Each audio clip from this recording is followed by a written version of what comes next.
We just launched the ISO program. We've been running a series of community bulk buy events where residents, can come and there's a nice bulk buy discount for the community. Learn about the subsidies and discounts as part of that program. In an environment as well, learn about the products that we'll be offering and why we chose to use those products as well. Panels, inverter, battery. We've also got a variety of payment options available with the program as well, so not just for those that can afford to purchase the system up front, but a lot of $0 upfront options as well. Partnering with strategic partners involved in the room like Bright, their products, and also our bespoke Power PPA plan as well. So very flexible arrangements for those who think it might be too expensive and things like that. Really showing what's possible, and we'll do a bit of a sizing exercise as well at the events. Give you an idea of what the best possible solution could be for you.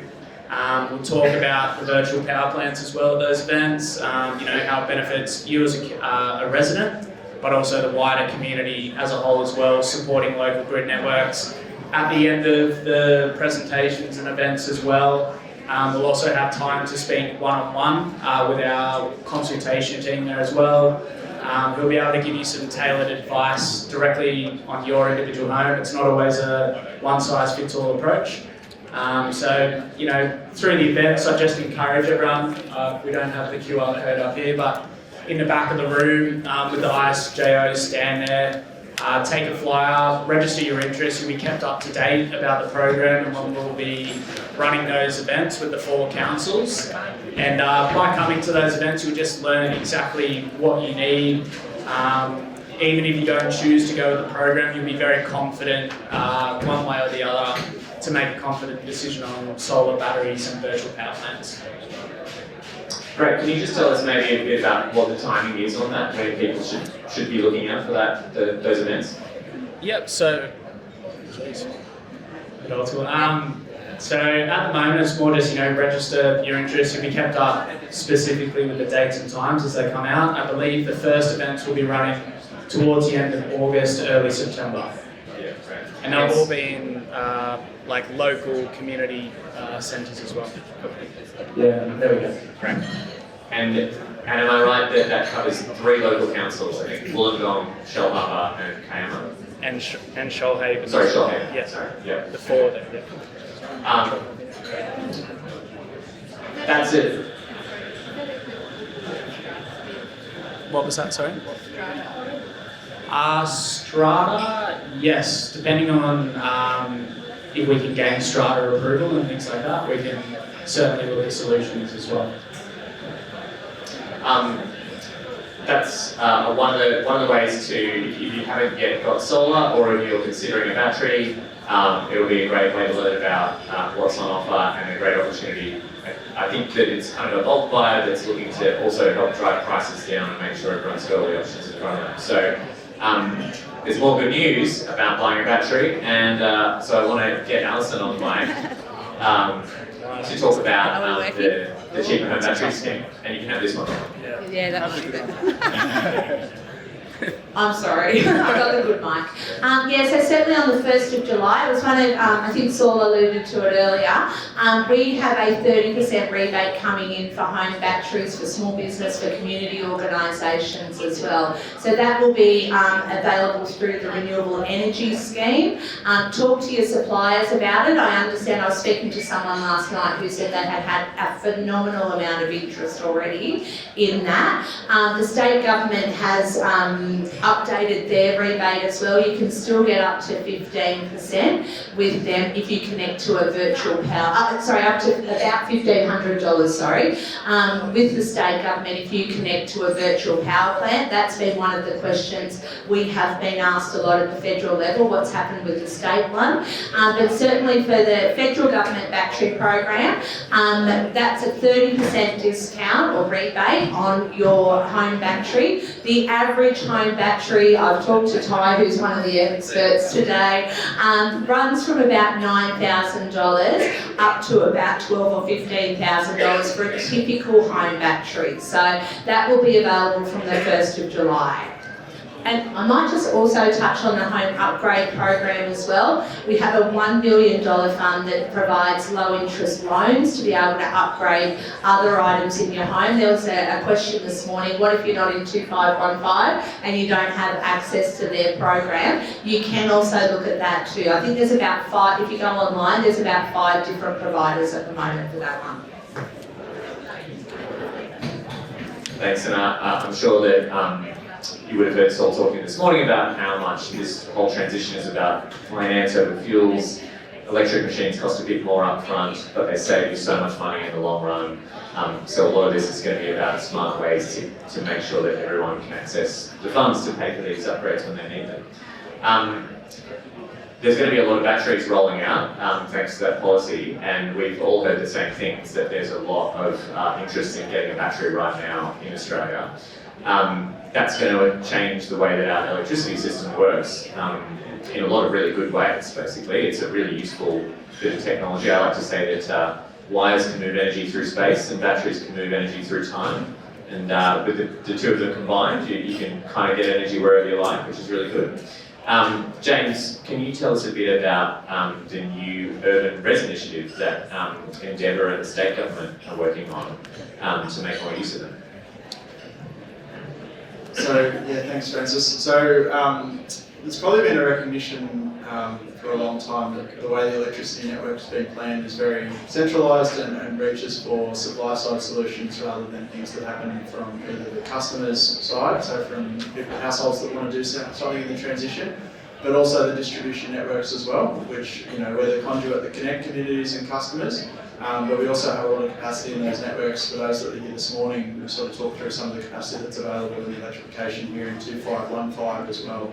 But I guess the sort of principle that we're following through here with the urban res is we know there's a renewable energy zone plan for the Illawarra. It's part of the big centralised planning view of what's going to happen in our energy transition and the need for more renewable generation to hit the 82% renewable energy target in our electricity system. That's by 2030.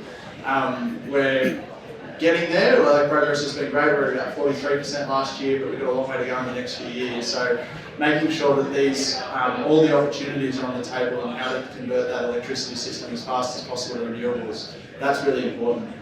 I guess what the urban res sort of talks to the principle of is there's already a distribution network here. There's already customers and businesses that want to electrify, that want to decarbonise, that want to have more of their own generation. We heard this morning about some of the structural challenges in doing that. And some of those challenges are things that we can call out as probably the sort of options that we might look to change as part of moving from a very centralised planning approach to something that looks to use and value those local resources. But I would describe it fairly simply as something that we know that the transmission reses should get built as well, but we're also facing timing challenges around how quickly they can get built and the pathways for transmission and new generation connection coming in.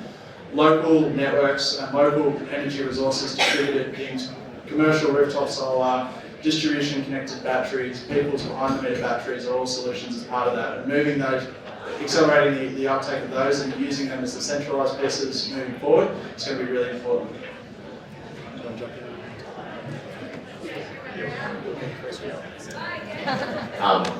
That's great, James, and I want to just point out that our planning minister, Paul Scully, he didn't make the cut for the panel, but he did have a lot to do with the urban res concept. So I'm really glad that we're home to it here. It's another one of the amazing things happening in Illawarra. And we were talking before about how the urban res is a great opportunity to make use of the government's planning powers here for the state, for the significant land that the government has to make the most of the places that we have here, which is great. There's obviously still some important economics underlying how that happens. I introduced Ty as a professor, made him sound like a boffin, but he's an electrical engineer that worked for Endeavour for a very long time as their chief engineer as well. So he knows all about how the energy system here works in a lot of detail. But Ty, tell us a little bit, because you can keep Endeavour and the government honest now that you're a loose agent. What else do we need to make an urban res real and make it work? Loose agent or loose unit? I'll leave you to decide. One of the things I think we need to remember, and Saul talked about this earlier, the largest, most complex, most amazing in my view, and I know I'm biased, machine that humankind has ever built is our energy grid, our electricity system. Right now, literally millions of assets, hundreds of thousands of kilometres of line, tens of thousands of substations are all working in very close balance to keep the lights on and suppliers now. The biggest challenge though that we've got in Australia is all the rules, all the regulations and everything that's been laid down to govern how that electricity system works were all done 35 years ago for an energy grid that had less than 50 generators in it. Right now, that same energy grid has 4.1 million generators in it due to solar on homes and solar on businesses. And so what we see every day is we've got an energy grid where two things are happening in parallel. On the one hand, we've got the flow of electricity and everything that's going on, near and dear to my heart as an electrical engineer, steadfastly obeying the laws of physics. What we have happening in parallel to that are energy markets, the monetising of all of that energy flow, that obey, if we could call them this, the laws of economics. Very important to always remember that the study of economics was originally created so that astrology would appear credible. So we have these two happening in parallel at the moment, and where we have an opportunity now in the urban res is to actually start to think differently about how the economics work for the benefit of everyone. Because the physics is already working, and the physics will steadfastly just keep doing what it's doing. And so what the urban res has is its greatest potential, in my view, is through a combination of home storage, through a combination of grid side of the meter batteries, true community batteries, VPPs and the like, and how we manage and share that energy around, to move us out of this historical construct that there was one single energy pool, the economics, that all the electrons went into and have to be bought from, and actually establish local energy systems where energy that is very cheap to produce from solar on homes, increasingly cheap to store through home and grid side of the meter batteries, and only needs to use a fraction of the assets of my alma mater, Endeavour Energy, to move around within that suburb, as a way to bring down prices for everyone, and as a way to democratise access to clean energy for people who are in a strata situation, who are renters, who are low income earners, and allow them to access locally generated clean energy. And I'll just round out by saying the other great thing that I think is a potential for our region with the urban res, and I'm mindful of the postcode that I'm sitting in. Bless you all in 2515, but the news flash is you've created a lot of postcode envy up and down the coast. All the 25 not 15s want some of this meaty goodness here in terms of electrification. And I think the urban res is what gives us the chance to bring everyone in the region into the tent. I won't say that's exactly what we meant when we started Electrify 2515. But I will say, as part of the community groups, mostly we did it because we lived here and it was just the suburb where we lived. But also I think it's great that it's provoked a national discussion, and I think it helps make clear the picture that, oh, this is good, people want this, and I think it's great for people to see that. So, and yes, but again, apologies to the postcodes north and south of us that haven't got their electrified one yet. But we're working on lots of community initiatives like this urban res. And maybe I'd go back to you, James, to ask about community batteries. You know, it's 2025, we all talk about language a lot and the way that we refer to specific things. I like to call them neighbourhood batteries, and sometimes I think people think a community battery means it must be community owned, but I think a neighbourhood battery is what we're talking about when we're talking about boxes that are in our communities that are part of the energy system. Can you talk a bit about what's going into the system at the moment and what's planned for batteries on the network that Endeavour's looking at? Yeah, thanks Francis. Very happy to talk to that. And the language point is really important. I'm a former academic and used to obsess over the semantics a lot. The community battery program, we started probably, I think 2021 was the first sort of piloting of this project with a retail partner called Origin. And we were working with them on a very small program at the time, which sort of looked to the promise that batteries could help resolve network issues, but they could also be used a lot of the time to participate in the market. Ausgrid, they were sort of pioneering some plans around what they could possibly do with community batteries, and we started dipping our toe in the water to sort of understand what the model would look like. Along came federal election, I think in 2022, and Albanese had promised an uplift in government grants that could help build this model to scale, prove that it could be done technically and feasibly across all of Australia, and so Endeavour put their hand up to apply for those grants.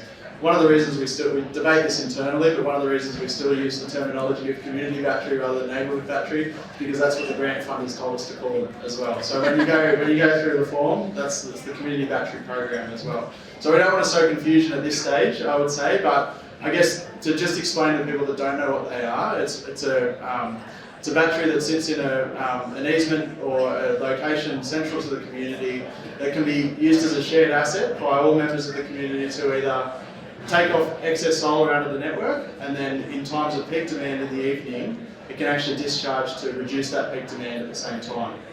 What's novel or different about this is because it's a network asset, so it's sitting in the network and can be optimised for the network conditions that we need. We've been very strict at Endeavour that we also want there to be a very tangible bill impact for customers too. So there's intangible bill impact, so things that aren't quite so clear about having batteries on the network around what that does to your energy bill, but we're working with the retailers to make sure that there's actually a tangible impact. So people that put up their hands to sign up and work in this program actually get a bill discount that comes as part of the subscription into that program, and that can be in the order of $250 to $300 a year, depending on what they're doing. What's great about them, and we've talked a bit about residential batteries, is that part of the problem with residential batteries is, as we talked about with the strata problems, there's a lot of barriers to everyone adopting them. You might be a renter, you might live in an apartment building, so everyone have the solar to be able to justify it. The nice thing about a community battery is it's that equitable place where anyone can access it if it's in the community, and people can subscribe and share in that energy as well. So, yes, and including public housing, which is really important too. So it's a model that I would say different people, different networks have approached it in different ways. We've been very strict. We've actually got the largest program. We were successful with the first round of funding. We've been successful in the next round as well with the arena funding too. So we've got a large program of batteries. We've got the largest in terms of number of batteries, but that's about 80 to, I think it's 86 or so at the moment. Some of them are installed, so I think the nearest one to here I said this morning is down at Warrawong. There's a couple more planned as part of the arena funding program that will be coming out in the next 6 months in Russellvale and Chiroji as well that are coming out. But we're doing it all over the network, and that has great benefits for us because we're learning as we're going about all the great network benefits of these things, but it's also our workforce is getting great exposure to these things. If you think about what the energy system of the future is going to look like and all the great electricians that we train up, they're going to have the exposure to storage technology, and they're going to have a really great fundamental basis in the energy system of the future too. So I hope that covers it.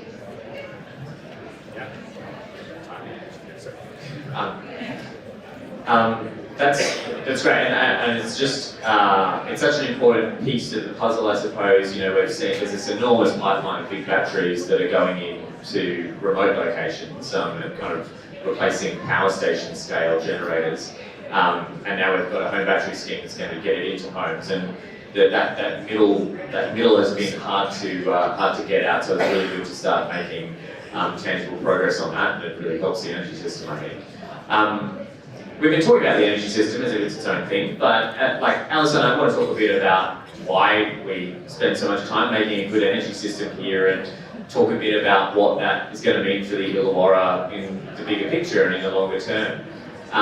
What are some of the things that, you know, getting to a renewable energy system that's delivering lower cost green energy, what are the opportunities that you see here as a local member of the economy? Thanks, Francis. Yeah, well, we have a number of challenges with decarbonisation here in the Illawarra. We've got a lot of heavy industry, we've got our steelworks, we've got our port. So it's a big job to decarbonise our local industry here. It's great that we've got programs like 2515, our community batteries, helping with that household load, taking some of the pressure off there. But certainly we've got a lot of challenges, and one of the reasons I looked at offshore wind when I was elected back in 2022 was because of these challenges that we have with making sure we decarbonise our local industries to make sure they're sustainable into the future. So that's why we've done things here in the Illawarra and making sure we bring our workers with us. What sort of jobs are our kids going to have going forward?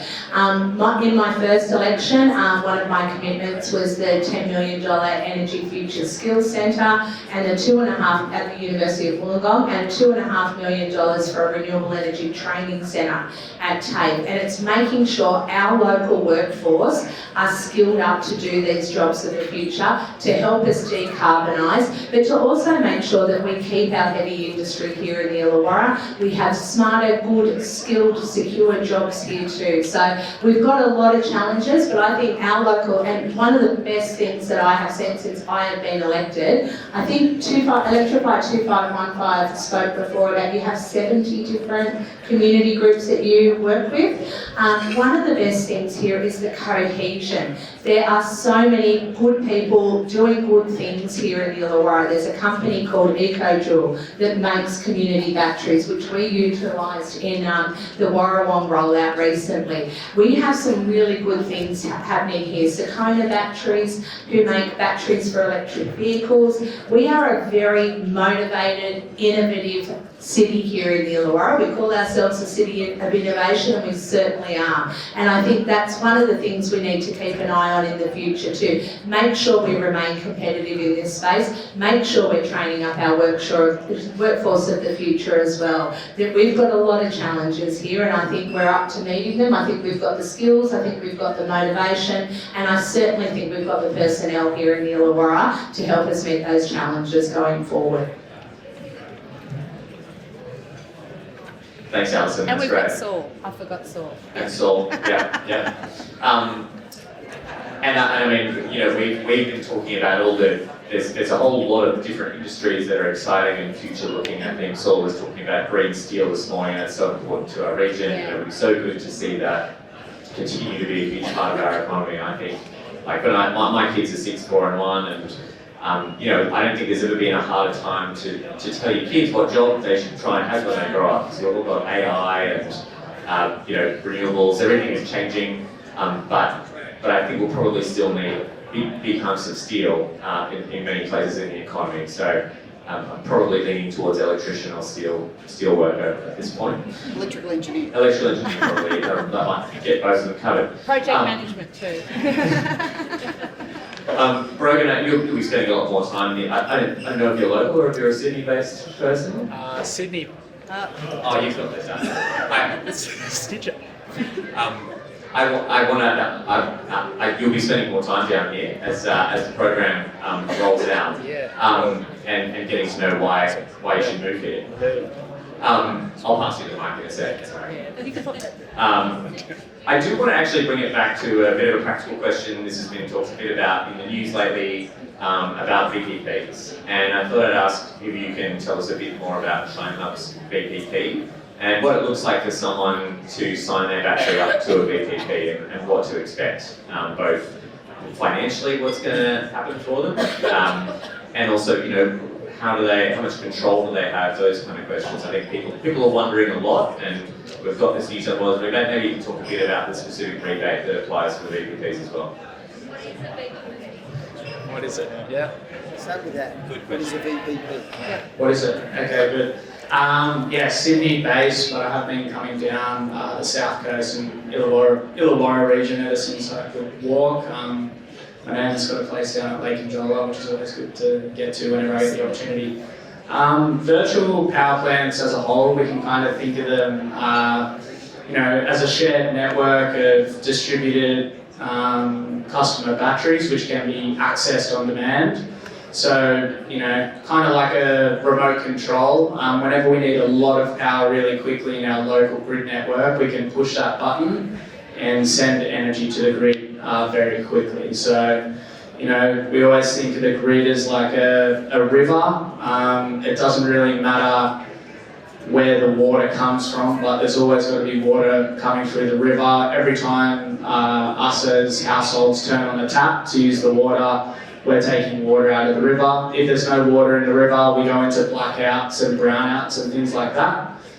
Virtual power plants are a really good way to dispatch energy really quickly so that we don't run out of water. So if the grid can see, at 5 o'clock this evening we might run out of water, they can turn on virtual power plants very quickly. That kind of negates the need to use peaking gas stations and things like that. So we can remove peaking gas stations and replace that actually with the distribution of hundreds or thousands of community batteries. The New South Wales government as well as being they unfortunately, but good for virtual power plants, they scrapped one of the subsidies available, which is a bit of a shame. It may or may not come back. I guess we do have a very good one through the federal battery rebate. If you've ever been interested in solar and batteries, I've been in the industry for nearly 10 years. There's never been a better time to do it. Batteries and virtual power plants is all I've ever known, and if anyone was going to do it, you'd want to do it this year probably, because the subsidies do go down every year as well. On the virtual power plant subsidy side, depending on what size battery you get, it's an extra, anywhere from $300 up to $1,500, depending on the size of the battery.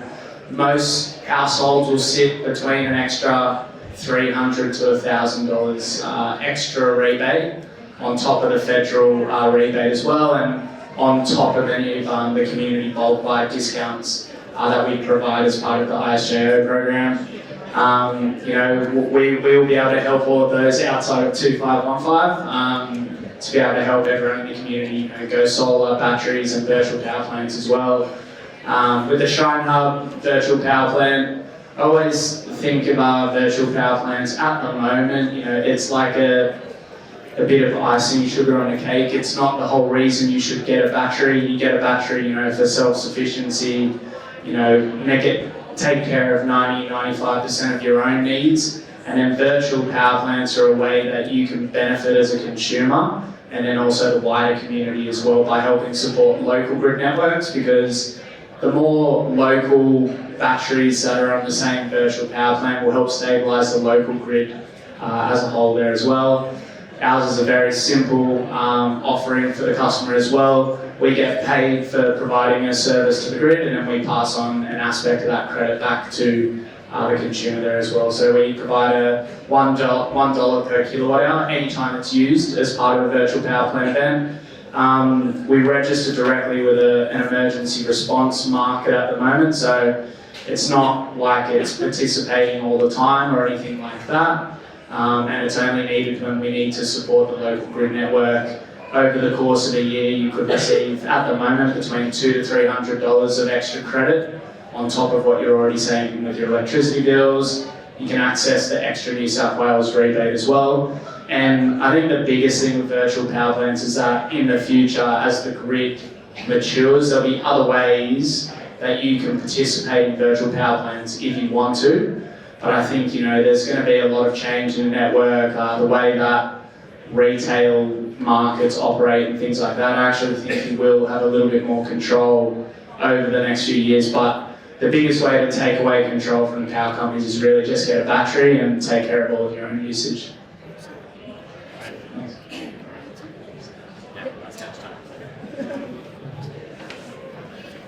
Because I'll just add to that as well, and it's not just because he's sitting on the end of the panel here and I don't like confrontation, but to everyone out there, please take a great deal of care when you're examining the virtual power plant offerings that are out there in the market at the moment.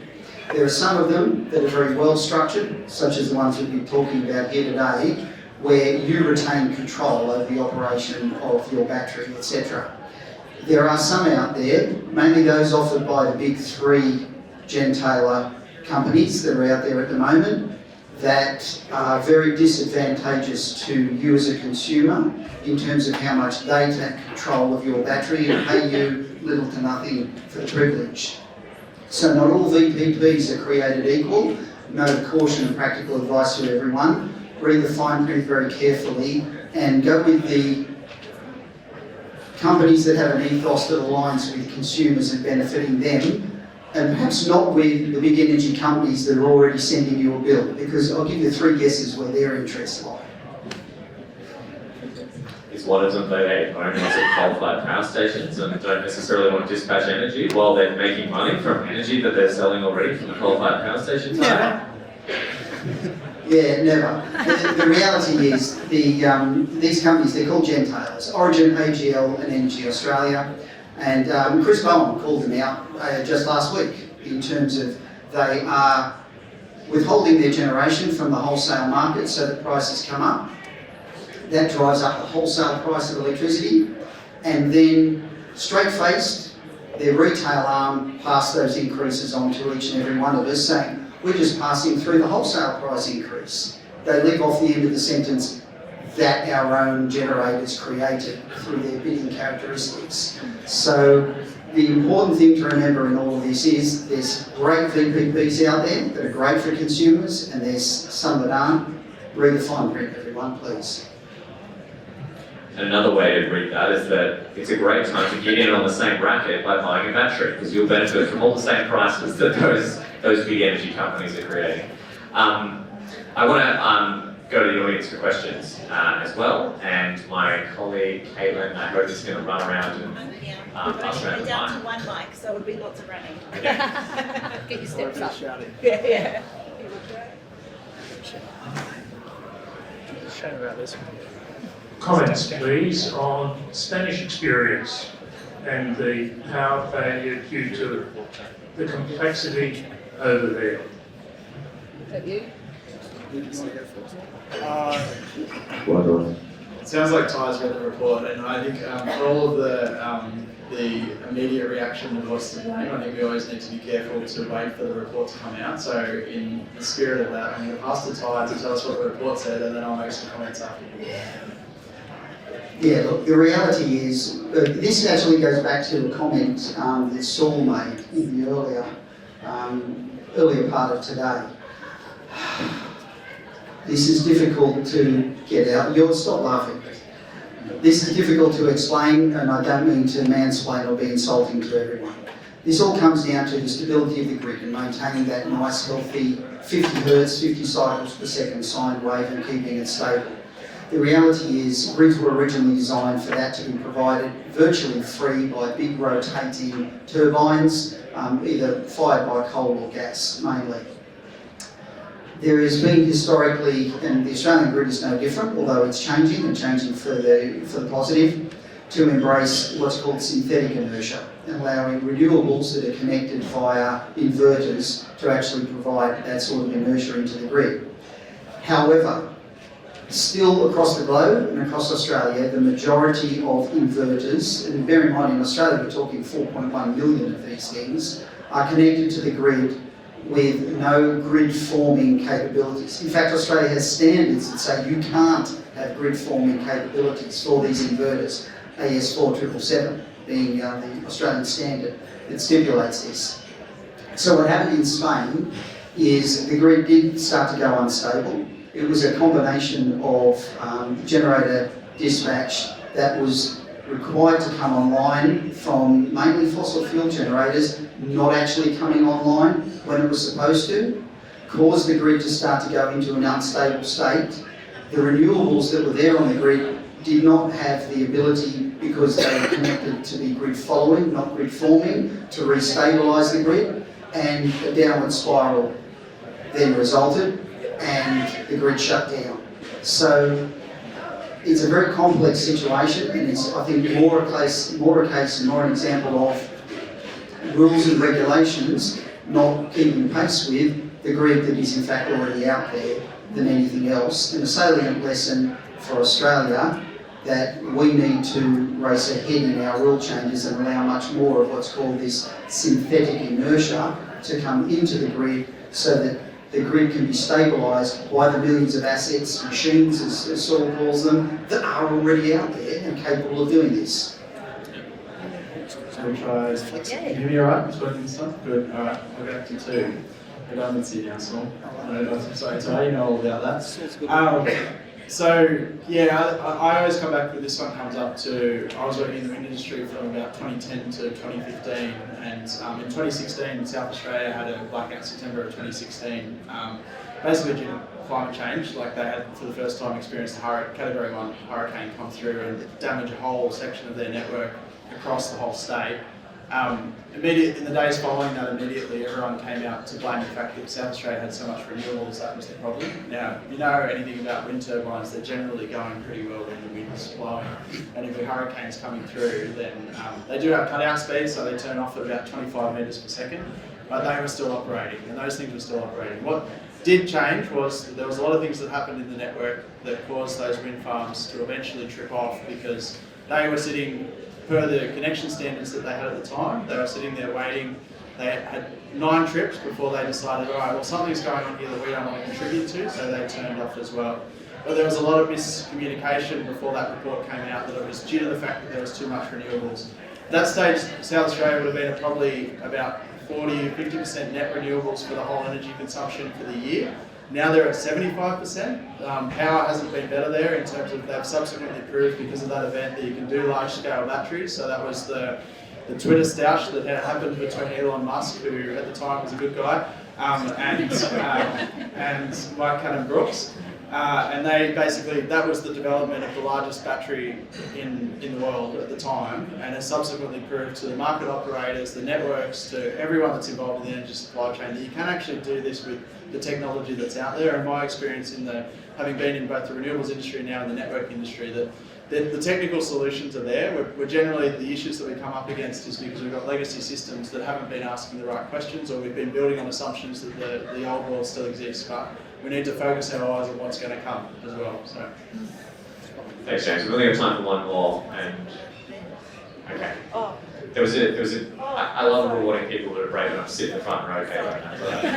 I didn't see it great. On home, I live in an apartment block, and my question is, how do I connect to these virtual power plants when we can't get solar, and therefore batteries would be a waste of money?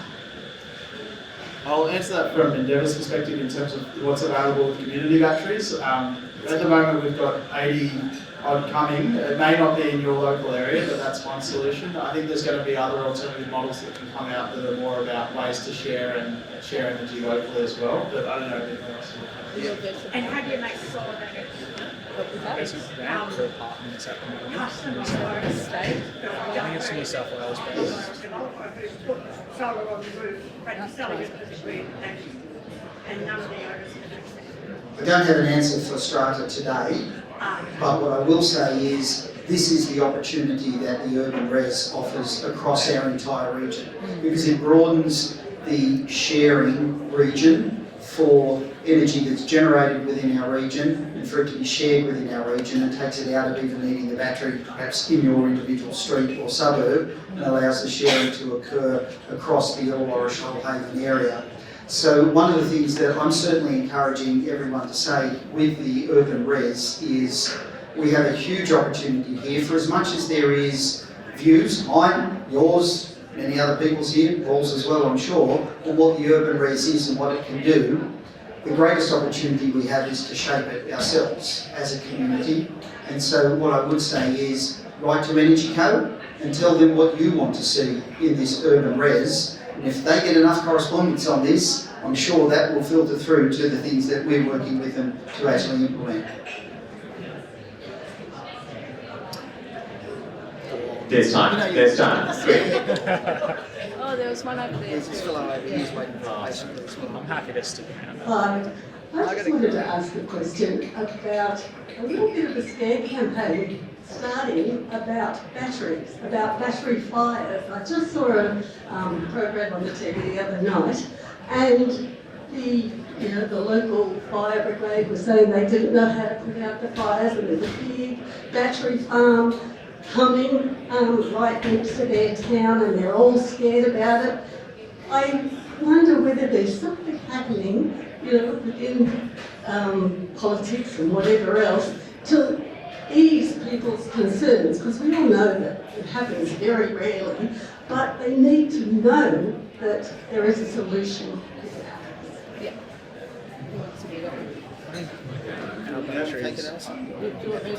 Amanda Mackenzie drove that. I mean, the battery technology itself. Because it's the battery technology. Can I jump in Yeah. with one? And I know this isn't quite the answer to your question, but last week the side of an apartment building blew off in Sydney, in the western suburbs. And it was a very minor event that didn't get much coverage because it was just some gas pipes blowing up the side of the building. We're talking about the energy system, and energy is complex and needs to be handled really safely. And batteries are a high energy system, and because of the chemistry inside them, some kinds of batteries can cause fires.